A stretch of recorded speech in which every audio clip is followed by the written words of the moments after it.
August 1. The calendar has flipped. Time has changed. And oh, where did my promo page go? Someone came and took it. I think my daughter wanted to come and improve her artwork. We are talking about time travel today. That's right. We're going to do it. I've cracked the code. You and I and everyone along are going on a fantastic voyage. I was supposed to have here playing in the background. I think if you're on Google, you're going to hear, you're going to hear Fly Like an Eagle. So if you want to hear Fly Like an Eagle, time keeps on slipping, slipping, slipping into the future. What's up, Tab Jenkins? Dan Cunningham, Dan the Man, and Duncan Cabaneu in the hizzy. Well, I'm Donnie Tuttle, all up in your face, your level up sales coach, and I'm here today to talk to you about time travel. So here's a question for you. If, when we create this time machine, and you go back in time, and you talk to your 8-year-old self, and your 8-year-old self is like, man, what do we get to do? What's it like? What's it like being 25? What's it like being 30? What's it like being 50? What's it like being 60? What's it like? What do we get to do? Would your 8-year-old self be excited about your response? I mean, I know some people out there, you're doing things you just didn't think you'd be doing when you grew up, right? Nobody planned on knocking door to door in business. No one planned on being a phone jockey when they were a young kid. They were thinking, I'm going to be a fireman, I'm going to be a hero, I'm going to play football and baseball or whatever.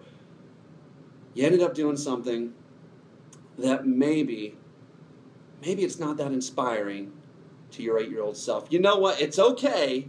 It's okay. Grab hold of yourself. We're going to talk about throwing in that inspiration, getting you exactly where it is that you want to be. So first off, welcome. What's up, Vicky Sherman, the Shermanator in the house? Good to see you. So I want to talk to you about that inspired life. How do you live that inspired life? It's not just something that's out there that only some people can get. I believe that you and we were made for a purpose. We got some things going on that we're supposed to be doing. But most of us, in your broadcast, oh, I'm live again, okay, it looks like it disconnected me for a minute. Sorry, you Facebook folks. But a lot of us are living in a place that's just the result of our actions. I was speaking to an older gentleman a couple of days ago, and it really made me sad. It opened my eyes, and this guy said, I saw some things I wanted to do, and I just didn't set myself up to do them. Now I'm at a place in life where the realization is I'm not going to get there. I'm not going to have a chance to do that in my life. And I'm thinking, man, how sad. And I'm not saying you get to do everything on your bucket list, which I hate that name, by the way. There needs to be something that's like my kicking list or my living list. It's not something having to do with death. It's life, man. But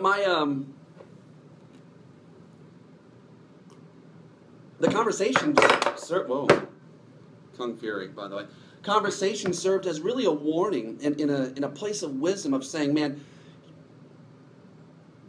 plan your actions now to get you where you want to go. Plan your actions now to get you where you want to go.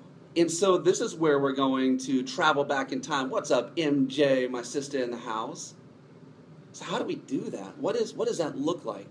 I can tell you this, unless you are intentional in your life, you will miss your purpose. I've heard someone say, most people are aiming for nothing and hitting it every time.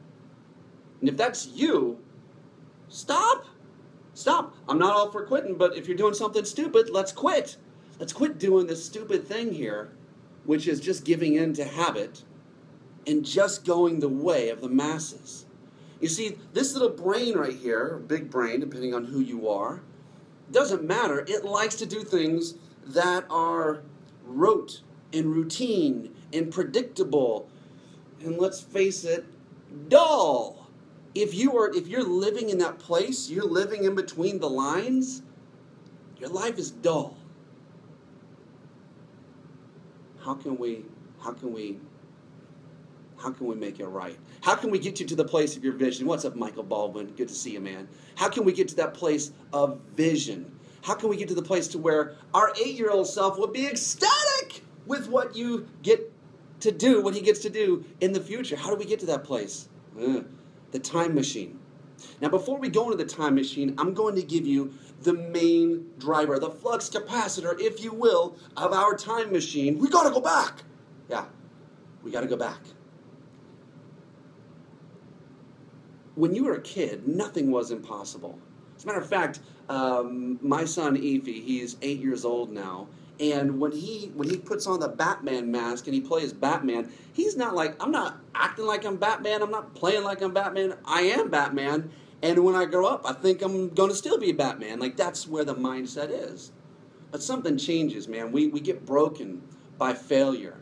That failure beats us down, beats us down, beats us down. It's where we're no longer, we don't resemble what we were before. So how do we build the time machine? This time machine is built on vision. It's built on vision. A couple of stories for you. Viktor Frankl. Viktor Frankl, famous philosopher, he said this: if you understand your why, you can endure any what. You can endure any how. Now, let that sink in for a minute. Viktor Frankl survived 3 different concentration camps during World War II. But he had a vision on getting out. He had a vision for living, all right? Some of you, if you've been around me long enough, you have heard the story of Diana Nyad. Diana Nyad, this is the first woman or first person to swim from Cuba to Florida. She did it like at 62 years old. It's crazy. Unaided, no cage around her to protect her from sharks or jellyfish. She attempted 5 times. And it was on her 5th time that as she was swimming, she had been stung by jellyfish, and she had given up from fatigue, all kinds of things. But on her 5th time, what ended up happening is that her coaches are good, her coach said, "Hey, Diana, look up, do you see that?" "See what?" "Yes, I see the lights." What is that?" "What do you think that is?" "Oh, it's the sunrise," she said. "No, Diana, it's Florida." Now, she still had 6 hours to swim. 6 fatiguing, horrible hours of swimming. But she was able to do that because she could see where she was going. Where we're getting at, what the mechanism is of our time machine. It's vision. It's vision. It's vision. One more story for you, and then we're going to jump into actually building the time machine, and we're going to travel, okay? Here we go. Michael Phelps, the Olympics are coming up. Michael Phelps, this is from The Power of Habit, by the way. I highly recommend, by Charles Duhigg. When he started swimming, his coach told him to play the videotape every night, to play the videotape the night before any race. And the videotape wasn't a real videotape, even though they had them back then. It was the videotape in his head of what the perfect race looked like. What's up, Amy Gray? Good to see you, lady. So what did the perfect race look like? How many strokes, when he was paddling? Where would he flip? How would he turn? How many breaths would he take? All of those things. And he played it over and over and over again. And he did that throughout his career.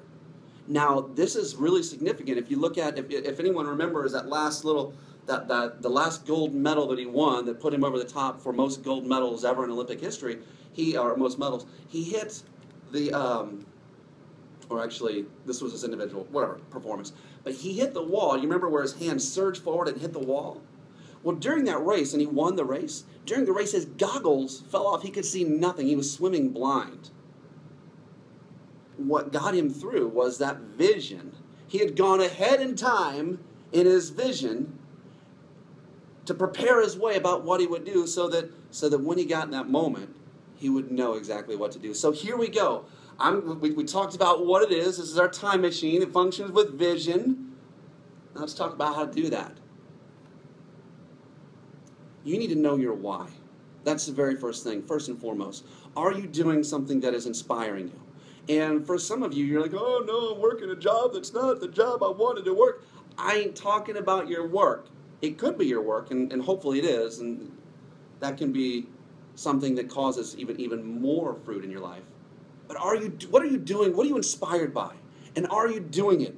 Or are you living the mundane, just march on without thinking, you got the blinders on, and you get to the end of the day, you sit on your couch, watch TV, and then repeat the same pattern tomorrow. Never moving, never changing. If you're stuck in a place, Shawshank Redemption, baby. I don't know how many years that guy tunneled out with that spoon, but if you need to tunnel out with a spoon, do it. Do it. All right. So now let's get to the how. All right. So I think we're 14 minutes into this thing, so I need to start wrapping up. We're going to land the plane. I'm looking back here because I got something for you. Understand your why. Why are you doing this? Understand who you want to be, because you're not quite there yet, right? None of us are there yet. Then understand the things that you want to have. If you got those three things ready and rolling, you got something that I would say, here we go. You're ready for your vision board. Now, I have my people do these. These are powerful. This is something I learned from Southwestern Consulting. Love my people there. And you look here, oh my goodness, yeah. So I've got the camera on backwards in the on the phone. If you're on Google Plus, you're fine, or on Google Hangouts. But this is my vision board, right?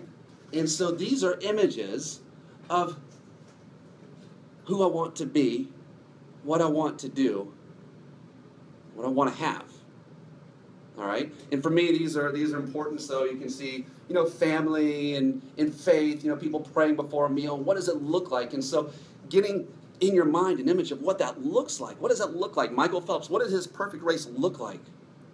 I'm asking you, what does your perfect race look like? Get it in your mind.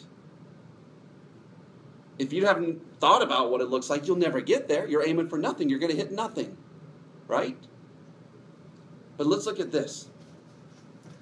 Put one of these things up. Make it visible. My wife and I want to sail. We want to go to Alaska. We're going to be hiking with a family. We've got all these outdoor adventures. And I can tell you, since we put this vision board up and we did this as a family, we have been on more outdoor adventures than ever in our life. It works, man. It works. So, go find some magazines. Go print some stuff up off a computer. Get excited, man. I know, this is girly, crafty stuff. Man, whatever. You can keep living where you're living. Fine with me. What's up, Steve Harbaugh? That's my man right there. You can keep living where you're living, or you can level up. You can level up. Now, hopefully, we've gotten a little bit of inspiration, something inside of us, wind inside the sails that'll help us to move. Hopefully, you got a little bit of the how. I like to say, my plan is the high. It's have your head on right. Get your head game going. The I is, man, I forgot. I don't know. I wrote it out earlier. But anyway, guys, it's been good hanging with you. Get your vision going. Understand the end of your race. Understand your end game. If you don't, you won't end up there. It doesn't happen by accident. So, you ready to build your time machine? Are you?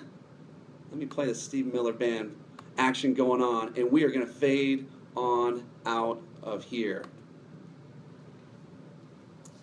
Guys, level up, power up, rock this Monday, be awesome, be powerful, live your purpose, and be inspired. When you're inspired, you'll be inspiring.